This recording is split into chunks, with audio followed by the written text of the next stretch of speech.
next guest using her voice to save our oceans as well as help the climate crisis. Yes, and with blue hair and an incredible gift for swimming and holding her breath, she's telling us about it.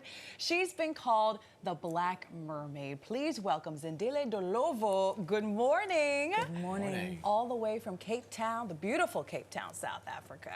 Thanks for being with us. Thank you so much for having me. Of course. So I can imagine in South Africa, there's not a lot of opportunities for swimming, especially the type of swimming that you do. So how did you get into it and train your body and your mind? Yeah, 2016, so of course a lot of, well, black people in my country don't swim.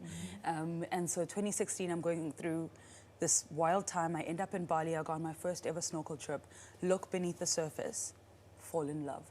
The biggest blues, the biggest yellows. It was a world I'd never imagined existed. And from that moment, started scuba diving, but it didn't feel like that moment in 2016. A little bit later, I see these girls diving without tanks.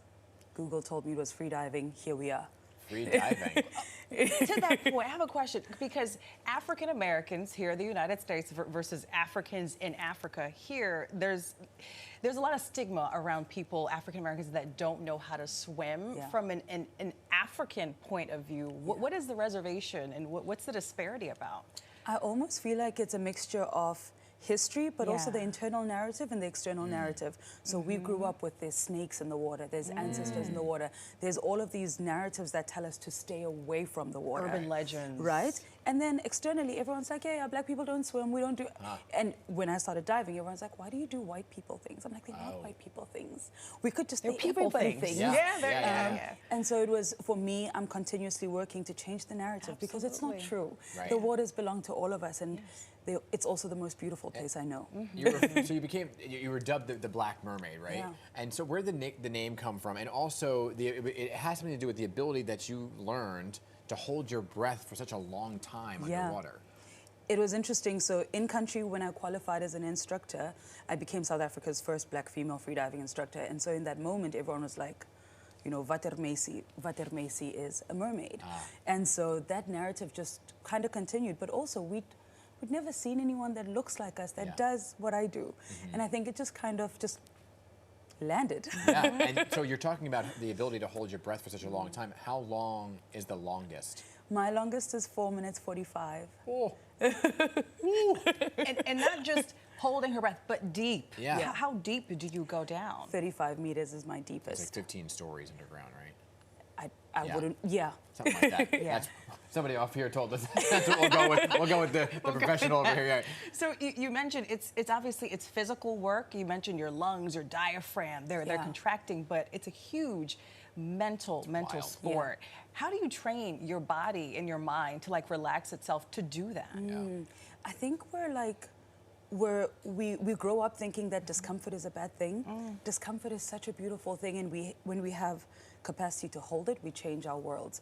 So holding your breath is incredibly uncomfortable, but it's just that moment of, especially when you're 30 meters, 35 meters deep, and you look up and there's more water than you've ever seen in your life. There's something about walking yourself to the pause. Wow. Not calling it anything, not being afraid, just choosing to pause. And it's a beautiful work. It's powerful. And a beautiful learning. Yeah, really. It's incredibly spiritual. What are you thinking about? Like, I'm just thinking, like, if I hold my breath, I'm thinking about, like, I'm not breathing. Right. I go to many beautiful places, but you know, when you're diving, you're not thinking of anything. If anything, you just kind of you explode into being everything. There's a part in your free dive when you start free falling without any propelling, you just drop to the bottom of the ocean. It feels like you're flying through space, and you're absolutely everything. I have to get to this because you're featured in a new documentary called Shaped by Water, right? And so what exactly is that taking a look at? It's the work of connecting us to the water. So just reminding us that from the highest level of mountains, snow, to the surface of the water, which is our sailing team, and then underwater is me freediving. It's the water cycle. They're reminding us that thanks to our oceans that take care of our climate, that if we don't take care of our oceans, we're in trouble.